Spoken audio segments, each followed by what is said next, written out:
না, এখন পর্যন্ত সংস্কার নিয়ে আমরা যা আলাপ আলোচনা করছি তাতে তো অনেকগুলো কমিশন হয়েছে এবং কিছু কিছু কমিশন তো রিপোর্ট দিয়েছে। তো সেই কমিশনের রিপোর্টের ভিত্তিতে আলাপ আলোচনা চলছে। সেই জন্য 5টি কমিশন রিপোর্ট দিয়েছে, আলাপ আলোচনা চলছে। একটা ঐকমত্য কমিশনও করা হয়েছে। তো তারা বসছেন, কথা বলছেন এবং সকল রাজনৈতিক দলের কাছে একটা প্রশ্নপত্র পাঠানো হয়েছিল। আমার মনে হয় সব রাজনৈতিক দল পরীক্ষা দিয়েছেন অলরেডি। মানে আমার কাছে ওটা পরীক্ষার প্রশ্নপত্র ছিল ওগুলো।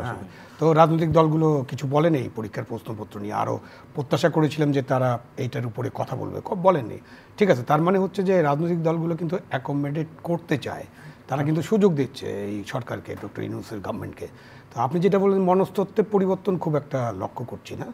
আপনি যদি বলেন ব্যুরোক্রেসি মানে সিভিল সার্ভিস, পুলিশ সার্ভিস, জুডিশিয়ারিতে একটা পরিবর্তন, কিছু কিছু পরিবর্তন হয়েছে। ওটা হলো বদলি হয়েছে, কাউকে কাউকে বাড়িতে পাঠিয়ে দেওয়া হয়েছে যদি বলি, কাউকে কাউকে ওএসডি করা হয়েছে, কারো কারো চাকরি গিয়েছে, কোথাও কোথাও অনেক পদোন্নতি হয়েছে, প্রমোশন দেওয়া হয়েছে, অনেক পরিবর্তন হয়েছে। কিন্তু সেই পরিবর্তনের মধ্য দিয়ে আপনি যে মনস্তাত্ত্বিক পরিবর্তনের কথা বলছেন সেগুলো খুব একটা দেখা যাচ্ছে না এবং দেখা যাবেও না, যাওয়ার কোনো কারণ নেই।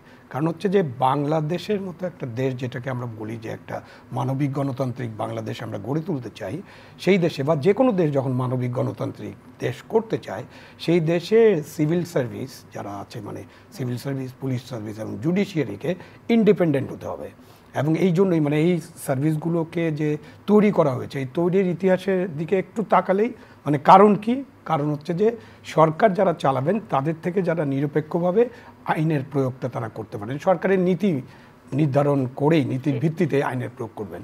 কিন্তু আমরা বাংলাদেশে 54 বছর এবং আরও অনেক দেশ আছে যেখানে আমরা দেখি যে এই নীতির কোনো কার্যকরিতা নাই। তার ফলে যখন ইন্ডিপেন্ডেন্ট সার্ভিসেস হবে না, পুলিশ, সিভিল সার্ভিস, জুডিশিয়ারি যখন ইন্ডিপেন্ডেন্ট এবং কমিশনগুলো যখন ইন্ডিপেন্ডেন্টলি কাজ করতে পারবে না এবং আমরা করতে দেব না, করতে পারে না এমন একটা আছে আর করতে দেব না একটা আছে, যেটা বলছিলেন উনি যে কর্তৃত্ববাদী শাসন, যে লাস্ট 10 বছরে যদি আমরা দেখি, লাস্ট 10 বছরের ইলেকশনগুলো যদি আমরা দেখি, তাহলে আমরা কি দেখেছি? সেখানে দেখেছি যে ইন্ডিপেন্ডেন্টলি এরা কোনো কাজ করতে পারেনি, গত 8 মাসের সংস্কার প্রসঙ্গে যদি বলি, 8 মাসে অনেকগুলো সংস্কারের রিপোর্ট পাওয়া গেছে।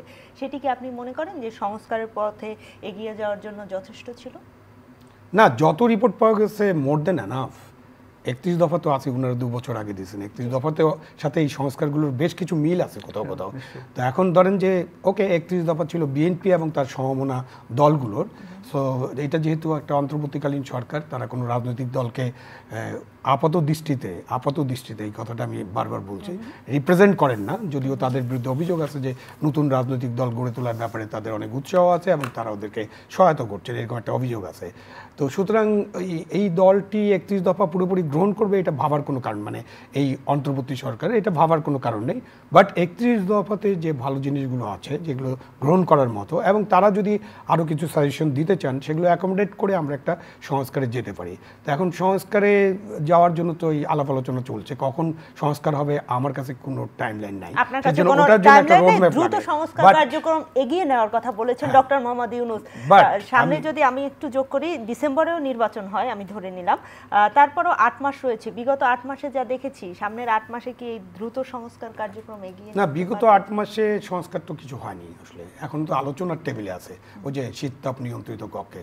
এটা ঠিকই বলেছেন যে আমরা এখন শীততাপ নিয়ন্ত্রিত কক্ষে আলোচনা করছি, ওটার সাথে আগের যে আন্দোলনের সময়কার সম্পর্ক নাই।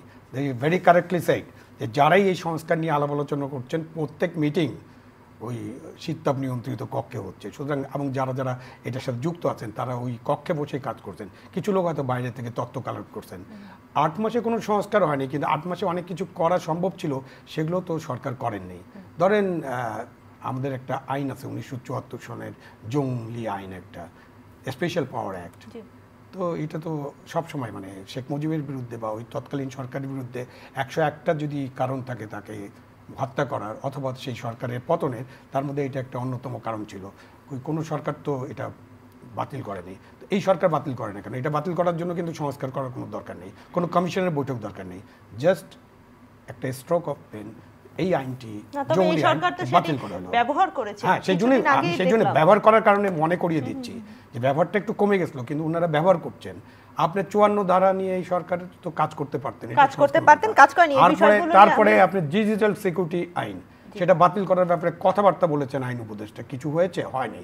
তো ওনারা কি সংস্কার করবেন? ওনাদের হাতে যা যা ক্ষমতা আছে, ওনারা যা যা করতে পারতেন, ওনাদের যদি সদিচ্ছা থাকতো, আমি শাহাবুদ্দিন সাহেবের কথা চিন্তা করি, আপনার মনে আছে নিশ্চয়ই, বা আপনি পড়েছেন যে সাংবাদিকদের যে একটা নিবর্তনমূলক আইন ছিল উনি বাতিল করে দিয়েছিলেন, তো ওনারা এটা করতে পারতেন। তো সেই কারণে জনমনে এরকম আশঙ্কা অবিশ্বাস সৃষ্টি হওয়ার যথেষ্ট কারণ আছে। যে কাজগুলো ওনারা করতে পারেন এবং যেগুলো প্রয়োজনীয়, যেগুলো কাজে লাগবে ভবিষ্যতে রাজনৈতিক দলগুলো যাতে এইসব কালাকানুন ব্যবহার না করতে পারে, সেটাই তারা করেন না, তাহলে কিসের সংস্কার করবে?